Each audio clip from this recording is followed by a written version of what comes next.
Hello বাচ্চা কাচ্চারা, কি অবস্থা সবাই তোমাদের? তোমরা নিশ্চয়ই ভালো আছো। আর তোমরা যেহেতু ভিডিওটা দেখতে আসছো, তো অবশ্যই তোমরা আগের ভিডিওটা দেখে আসছো। আজকে আমরা এই লেকচারে আলোচনা করব আমাদের কাল্পনিক অংশ জটিল সংখ্যার একক আই নিয়ে। আয়ের পরিচয়, আই নিয়ে জানা যা আছে খুঁটিনাটি বিষয়, যে যে ধরনের ম্যাথ আছে সবকিছু আমরা আজকের ক্লাসে কমপ্লিট করব। এক ক্লাসের মধ্য দিয়ে আই নিয়ে যত ধরনের কনফিউশন কোশ্চিন হয় সবকিছু আমরা আলোচনা করে ফেলবো।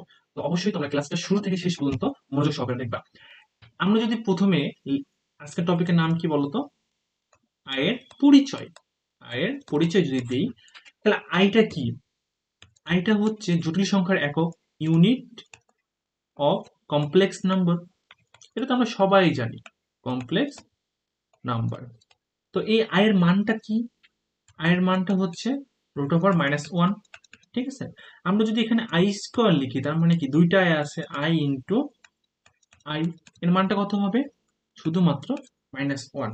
ওকে, এতটুকু তো আমরা জানি, এতটুকু আমরা নর্মালি জানি।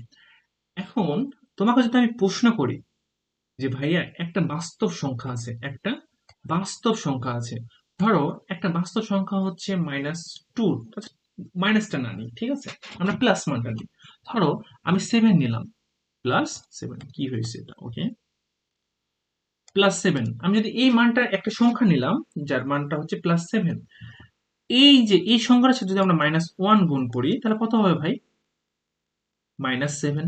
এটা নিয়ে তো আমাদের কোনো সমস্যা নাই, কোনো কনফিউশনও নাই। এখন এই যে 7 আর -7, এই মানটাকে যদি আমরা সরল রেখা মানে সংখ্যা রেখার যদি আমরা প্রকাশ করতে চাই, একটু বসায় যদি দেখি, তাহলে দেখো তো আমার সংখ্যা রেখাটা কেমন হয়। এখানে আমার 0 থাকে, এটা হচ্ছে আমার 0, তারপরে 1, 2, 3, এবং যাইতে থাকবে না, 4, 7, 5, 7। এখন দেখো এই পাশে কি থাকবে? -1। আমি একটু ভালো করে তোমাদের আঁকাই নাও। সংখ্যা রেখাটা আমাদের কেমন হবে? ধরো এটা হচ্ছে আমাদের সেই সংখ্যা রেখাটা, ঠিক আছে। তো এখানে আমার সংখ্যা রেখা হইলে এটা আমার 0 হবে। 0, 1, 2, 3, 4, 5, 6, 7, 8, 9, 10 আর লাগবে না যদিও। এ পাশে আমার মাইনাস গুলো হবে, এ পাশে আমার মাইনাস গুলো বসবে। দেখো এই যে আমি যে +7টা পাইলাম না, এই +7টা কোনটা? ধরো যে এই যে 1, 1, 2, 3, 4, 5, 6, 7, এটা না? এটা হচ্ছে আমার +7। আর এই যে -7, এটা যদি আমি সংখ্যা রেখায় বসাই, তাহলে আমার কোথায় হবে? 1, 2, 3, 4, 5, 6, 7। এটা হচ্ছে আমার -7, এই বিন্দুটা, ঠিক আছে। আমরা এতটুকু বসাই ফেললাম, কোনো সমস্যা নেই। কিন্তু আমি যদি এবার তোমাকে প্রশ্ন করি, ভাই, +7 আর -7 এর মধ্যবর্তী কোণের মান কত? এর মধ্যবর্তী কোণের মান কত? দেখো তো, কি মজার বিষয় না? তুমি কি করবা? তুমি এই দুইটার মধ্যবর্তী কোণের মানটা তুমি আমাকে জানতে চাচ্ছ। তাহলে কি হবে বলো তো? এই দুইটা কি একটা সরলরেখার উপরে আছে না? তাহলে এদের মধ্যবর্তী কোণটা কত হবে রে ভাই? এই কোণটা না, 180°। বুঝছো? 180°। এখন এই যে গুড, বুঝে গেছো। এখন কথা হচ্ছে ভাই, যদি +7 আর -7 এর মধ্যবর্তী কোণের মান 100° হয়, আমি +7 থেকে -7 কিভাবে পাইছি? -1 গুণ দ্বারা, মানে +7 কে -1 দ্বারা গুণ করছি, গুণ করার ফলে কি পাইছি? -7 পাইছি। এই যে -1, এই -1টা কার মান? আই স্কোয়ারের মান না? বুঝছো এতটুকু? এতটুকু কোনো কি সমস্যা আছে? আচ্ছা, যদি আমার এটা আই স্কোয়ারের মান হয়, তাহলে দেখো মজার বিষয়টা আমাদের কি হবে। আমি একটা পেজ একটু এটা কপি করে নিই, ঠিক আছে। এটা কপি করে নিই, কপি করে নিলাম, এটা একটু মিশাই দিই, এটা একটু মিশাই দিই। এবার যদি আমি একটা অক্ষ টানি, এটা হচ্ছে আমার এক্স অক্ষ, এটা হচ্ছে আমার ওয়াই অক্ষ নর্মালি। কিন্তু জটিল সংখ্যায় কি হবে? এই অংশটার নাম হচ্ছে বাস্তব, আর এই অক্ষটার নাম হচ্ছে কাল্পনিক বা অবাস্তব। কাল্পনিক। ওকে, ঠিক আছে না? এখন আমি যে তোমার 7 নিয়েছিলাম, 7 এর সাথে -1 গুণ করেছিলাম, গুণ করে -7 পাইছিলাম। এদের অবস্থানটা কোথায় কোথায় হবে? আমি ধরে নিলাম যে এটা হচ্ছে আমার সেই +7, এটা হচ্ছে আমার -7। দেখো তো, -1 গুণ করার ফলে এক লাফে কিন্তু, আমি যদি চিন্তা করি, এটা হচ্ছে আমার 1 নম্বর অক্ষ, এটা হচ্ছে আমার 2 নম্বর অক্ষ, ঠিক আছে, এটা হচ্ছে আমার 3, আমি নাম্বার দিয়ে দিই, নাম্বার দিলে কি ভালো হবে? আচ্ছা, নাম্বার না দিই, নাও, এটা হচ্ছে 4 নম্বর, তুমি একটু বুঝে নাও। এ- এটা হচ্ছে আমার, প্রথমে এটা হচ্ছে 1, এটা হচ্ছে আমার 2, এটা হচ্ছে আমার 3, এটা হচ্ছে 4, বুঝার সুবিধার্থে আমি না, মানে সংখ্যাটা বলতেছি। তাই দেখো, মজার বিষয়টা কি হচ্ছে, এই যে +7 এর সাথে যখন আমি -1টা গুণ করতেছি, তখন কিন্তু এক লাফেই কিন্তু -7 গেছে, কোনো সমস্যা নেই। বাট এই দুইটার মধ্যবর্তী কোণ হচ্ছে 180 ডিগ্রি, কিন্তু এই দুইটার মাঝে কি আরেকটা অক্ষ আছে না? এই অক্ষটা, এই পয়েন্টটা আছে না? এই পয়েন্টটা কি দোষ করলো? কথা হচ্ছে, তোমাদের তোমাদের প্রশ্ন জাগতে পারে না যে ভাইয়া, আপনি -7 নিয়ে গেলেন, আপনি অক্ষে বসাইলেন, কোনো সমস্যা নাই আমাদের, কিন্তু আপনি যখন -7 গেছেন +7 থেকে, তখন আপনি এই মাঝে যে অক্ষটা বাদ দিয়েছেন, এই অক্ষের পয়েন্টের বিন্দুর মানটা কত হবে? আপনি ধাপে ধাপে যান, এখান থেকে এখানে যান, এখান থেকে এখানে যান, এখান থেকে এখানে যান। কথা বুঝো নাই? কথা তো বুঝতে পারছো। এখন যদি তুমি এখান থেকে এখানে যাইতে চাও, তাহলে এর কোণের মান কত হবে, এই বিন্দুর মান কত হবে? আবার এখান থেকে এখানে তো আসছো, -7 তো হয়ে গেছে, এবার তুমি এখান থেকে এই বিন্দুতে যাবা, তাহলে এই বিন্দুর মানটা কত হবে? এবং এই বিন্দু থেকে এই বিন্দুতে যাবা, তাহলে মানটা কত হবে? আমি কি বুঝাইতে পারছি?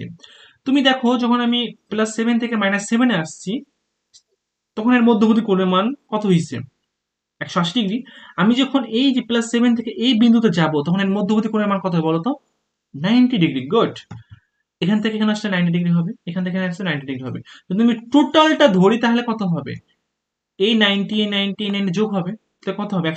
270 হবে। আর এইখান থেকে এখানে গেলে কত হবে? 180, তো আগেই বলেছি। তো চলো আমরা একটু দেখি, আমরা একটু দেখি যে এই বিন্দুগুলো আমাদের কিভাবে আসছে, বিন্দুগুলো আমাদের কিভাবে আসছে। আমি প্রথমত এই বিন্দুটা বের করার চেষ্টা করব, আমি মানে এখান থেকে এই বিন্দুতে যাচ্ছি, মান কত হবে? আমরা জানি যে এর মধ্যবর্তী কোণের মানটা কত? 90 ডিগ্রি, কোনো সমস্যা নেই, এটা নিয়ে কোনো আমাদের ঝামেলা নাই। বাট এই বিন্দুটা কত হবে সেটা আমরা একটু জানার চেষ্টা করি। আমরা -1 দ্বারা গুণ করছি না? -1 মানে কি? I square, I square, I square মানে কি বলতো? দুইটা আই আছে, দুইটা আই আছে, আমি দুইটা আই দিয়ে গুণ করে কি পাইছি? -7 পাইছি। আমি যদি ভাইয়া কোন রকম ভাবে একটা আই বাদ দিয়ে দিই, দিয়ে একটা আই দিয়ে গুণ করি, তাহলে কি আমি এই বিন্দুটা পাবো না? বুঝছো বিষয়টা? কত ইজি না? তাহলে আমি কি করব, আমার এখানে যে মানটা দেওয়া থাকবে, আমার এখানে যে মানটা দেওয়া আছে 7, এই 7 এর সাথে আমরা একটা আই গুণ করে দেব, তাহলে দেখো আমি এই বিন্দুটা পেয়ে যাব। ক্লিয়ার? কোণের মানটা তখন কত হবে? 90 ডিগ্রি। এবার আমি যদি এখান থেকে এই বিন্দুতে আসি, দেখো এই টোটাল কোণটা কত ডিগ্রি হবে তাহলে? টোটাল কোণটা হচ্ছে 180 ডিগ্রি। তুমি এখানে দুইটা কাজ করতে পারো, এই 7 এর সাথে তুমি আই স্কোয়ার গুণ করতে পারো, মানে দুইটা ধাপ গেছে, দেখো একটা, দুইটা, তুমি যখন একটা করে ধাপ অতিক্রম করবা, আই একটা করে বাড়বে। আমি প্রথম ধাপের জন্য আমি একটা আই দিয়ে গুণ করছিলাম, এটা হচ্ছে আমার 2 নম্বর ধাপ, তো আরেকটা আই দিয়ে গুণ করলাম। ঠিক আছে, তাহলে আমি কত পাচ্ছি? 7 × আই স্কোয়ারের মান কত?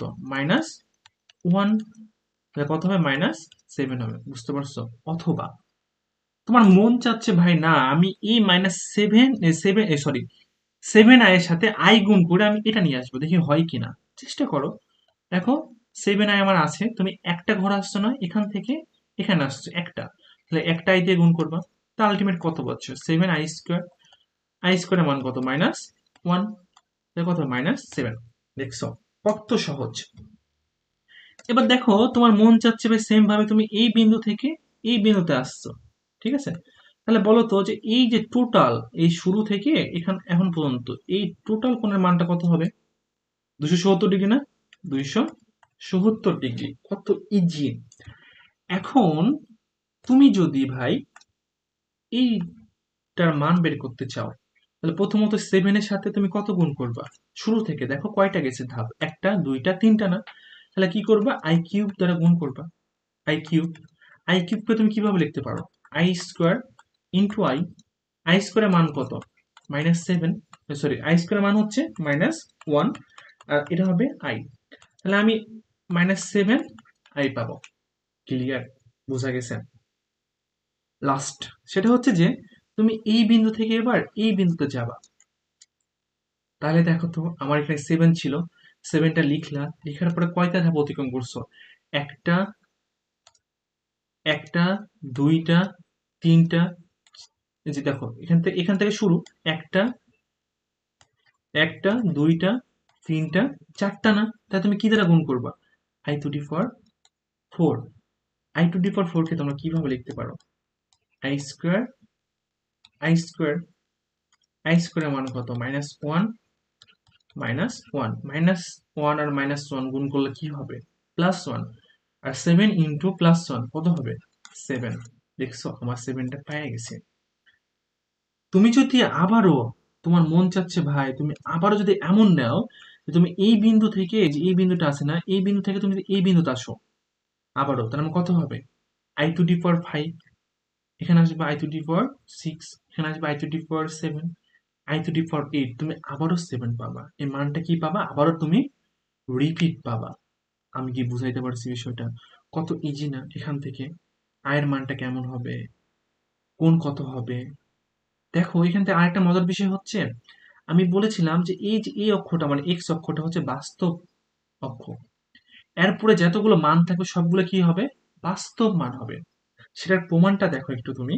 মজার বিষয় হচ্ছে এই যে দেখো একটা +7 ছিল না, এটা কি বাস্তব মান না? এবার দেখো এরপরে একটা মান আছে -7, এটা কি বাস্তব মান? তার মানে এই অক্ষর এদিকে হলে মাইনাস হবে, এটা পজিটিভ হবে, কিন্তু মানগুলো কি হবে? বাস্তব। আর দেখো এই যে এই অক্ষরটা হচ্ছে কাল্পনিক অংশ, কাল্পনিক অংশে সবসময় কি থাকে? আই থাকবে। তো এখানে আমরা যে মানটা পাইছিলাম সেটা হচ্ছে 7i। আর এখানে আমি যে মানটা পাইছিলাম সেটা কত? -7i। একটা অপরটার বিপরীত, কারণ এটা হচ্ছে উপরে গেছে সেজন্য প্লাস, আর এটা হচ্ছে নিচে গেছে সেজন্য কি? মাইনাস। বাট মানগুলো কি? কাল্পনিক। এখন যদি তোমাকে বলে যে আমি যে ভাই মানটা পাইছি এই যে 7i এবং -7i, এগুলোর একটা নাম আছে বুঝছো? এগুলোকে বলে purely, purely complex number, purely complex number. বুঝা গেছে? আমি যদিও এর প্রকারভেদগুলো শিখাবো, ঠিক আছে? জটিল সংখ্যা হচ্ছে দুই প্রকার, বাস্তব, অবাস্তব। এবং অবাস্তবের মধ্যে তোমার একটা আছে পিওরলি কমপ্লেক্স নাম্বার, একটা হচ্ছে নন নন পিওরলি কমপ্লেক্স নাম্বার। এই প্রকারভেদগুলো আমি লেকচার 3-এ মানে পরবর্তী লেকচারে আমি যখন শিখাবো, যখন আমি তোমার জটিল সংখ্যার আদর্শ আকারটা কি থাকে, Z equal to X plus I Y না, এই বিষয়টা নিয়ে যখন আমি পরবর্তী লেকচারে আলোচনা করব, তখন আমি এই প্রকারভেদগুলো নিয়ে আলোচনা করে ফেলবো। আজকে ক্লাসে এটা আমরা আলোচনা করতেছি না, জাস্ট আসলো বলে বলে দিলাম এতটুকুই। এতটুকু তো আমরা বুঝতে পারছি, এতটুকু তো আমাদের কোনো সমস্যা নেই। তাহলে আমরা যদি আরো একটু জানার চেষ্টা করি, ঠিক আছে? আমরা আরেকটু জানবো,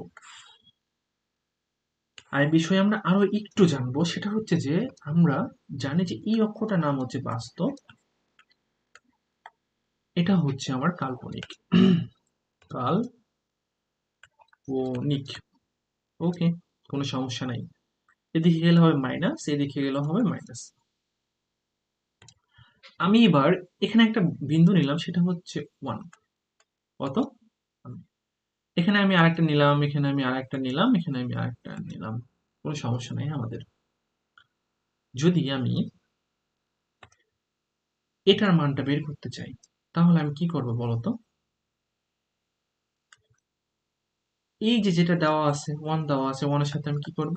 আই দ্বারা গুণ করব, একটা আই দ্বারা, কারণ একটা ধাপ যাচ্ছি। তো মান হবে আমার আই।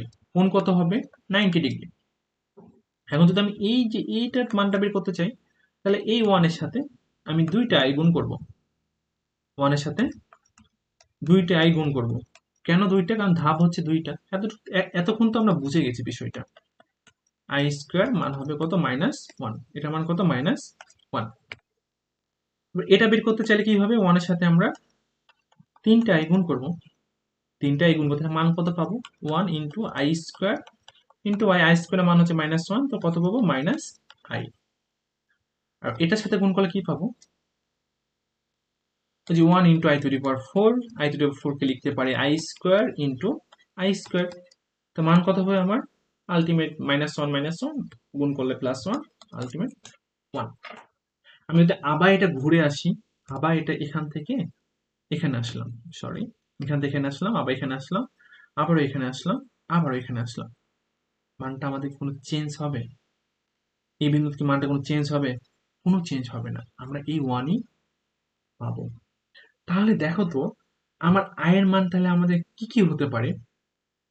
একটা হবে আই, একটা হবে আই স্কোয়ার, একটা হচ্ছে আই কিউব, আর একটা কত, আই টু দি পাওয়ার 4। আমি যদি এগুলোকে একটু সুন্দরভাবে লেখার চেষ্টা করি তাহলে দেখো আয়ের মানটা হচ্ছে √1 আই স্কোয়ারের মানটা কত? অলরেডি আমরা বুঝে গেছি বিষয়টা, 1, কারণ দুইটা আই গুণ আছে। আই কিউবের মান কত? এভাবে লিখতে পারি আমরা আই স্কোয়ার আই, তাহলে কত হবে? -i। আর আই টু দি পাওয়ার 4 এর মান কত হবে? I square into i square, মান হচ্ছে আমার 1। এখন মজার বিষয়টা হচ্ছে যে এই যে আমি যে আয়ের চারটা মান পাইছি, এই চারটা মানের বাইরে পৃথিবীতে আয়ের আর কোনো মান নাই। ঠিক আছে, পৃথিবীতে আয়ের আর কোনো মান নাই। তুমি যদি বলো যে ভাই মান নাই কেন, চারের পর তো আরো অনেক কিছু আছে। হ্যাঁ, আমি ধরে নিলাম চারের পরে আরো অনেক সংখ্যা আছে। তুমি ধরো 5 নিলা, 6 নিলা, 7 নিলা, 8 নিলা। দেখো তো এই চারের পর যখন তুমি 5 নিবা, আর চারের পর যখন তুমি 5 নিবা, আই টু দি পাওয়ার 5, তখন তুমি কি লিখতে পারো? I to the power 4 into I না? 4 এর মান তুমি কত পাইছো ভাই? এই যে 1 ইন্টু আই, তা কোনটা পাচ্ছ? আই পাচ্ছ না? আমি ধরে নিলাম যে তুমি 6 নিতে চাচ্ছ, আই এর মান 6 নিতে চাচ্ছ, সাপোজ 6, তাহলে কত হবে? I to the power 4 into i square. 4 এর মান হচ্ছে 1, তাহলে কত থাকবে? আই স্কোয়ার থাকবে। আমি আমি তুমি চাচ্ছ ভাই না আমি 7 নিব, তাহলে কত হবে? I to the power 4 into I cube, তাহলে মানটা কত হবে আমার? আই কিউব হবে না? তুমি চাচ্ছ ভাই আমি 7 না আমি 8 নিব, 8 নিয়ে দেখো না কি হয়? I to the power 4 into i to the power 4 কত হবে? 1 না? তুমি দেখছো বিষয়টা, যে তুমি যে চারটা মান এখান থেকে নিয়েছিলা, এই চারটা মান তুমি এই চারের পরে যখন 5, 6, 7, 8 নিচ্ছ, তখন এই মানগুলো কিন্তু আবারও রিপিট হচ্ছে, আবারও রিপিট হচ্ছে। তাহলে কি তুমি যত যাবা, চারের গুণিতক যত যাবা, ততবারই মানটা আমার রিপিট হচ্ছে। এই দেখো যে আমি যদি এই যে এই তোমার 4 আর এই যে 2 নিচ্ছি না, 4 আর 2, তাই না? এই 4 টা হচ্ছে 4 এর গুণিতক, এই 2 টা হচ্ছে ভাগশেষ। তুমি 6 কে ভাগ দাও, 4 দ্বারা ভাগ দাও, কত হবে? ভাগশেষ অবশ্যই থাকবে 2। এই যে 2 টা এখানে দিয়ে দিচ্ছি। আমি এটা নিয়ে পরবর্তী স্লাইডে বিস্তারিত আলোচনা করব। এখন তোমাদের মনে প্রশ্ন জাগতে পারে যে ভাইয়া আমরা তো এর আগে কখনো জটিল সংখ্যা পড়ি নাই, এখন পড়তেছি। তো আমরা এর আগে সবসময় বাস্তব সংখ্যা নিয়ে কাজ করে আসছি। তাহলে ভাইয়া যেহেতু জটিল সংখ্যাটা আমাদের এখানে আসছে, তো জটিল সংখ্যাটা বাস্তবের একটা অংশ, না বাস্তব সংখ্যা হচ্ছে জটিল সংখ্যার একটা অংশ? তোমাকে যদি প্রশ্ন করে তা কি কি বলবো বলো তো? প্রশ্ন জাগতে পারে না তোমাদের? তুমি করলা এটা, ধরো এই প্রশ্নটা করলা, তাহলে উত্তরটা কি হবে দেখো, খুবই সিম্পল। আমি তোমাদের একটা উদাহরণ দিয়ে বুঝাবো। সেই উদাহরণটা হচ্ছে, ধরো যে একটা একটা কোনো এতিম ছেলেকে, ধরো যে কোনো একটা বড়লোক মানুষের বাড়িতে আশ্রয় দিল বাড়ির মালিক। ছেলে বড় হয়ে ধরো যে ওর বাপের যাই আশ্রয় দিয়েছে, তার কাছ থেকে সবকিছু লিখে টিকে, ওই যে যাই আশ্রয় দিয়েছে তার একটা ছেলে বা কোনো সন্তান আছে, অনেক বাড়িতে ঘাত ধরে ব্যাকে দিল, তখন ওই ছেলেটা কি করবে? রাস্তায় বেকার অবস্থা ঘুরে বেড়াবে না?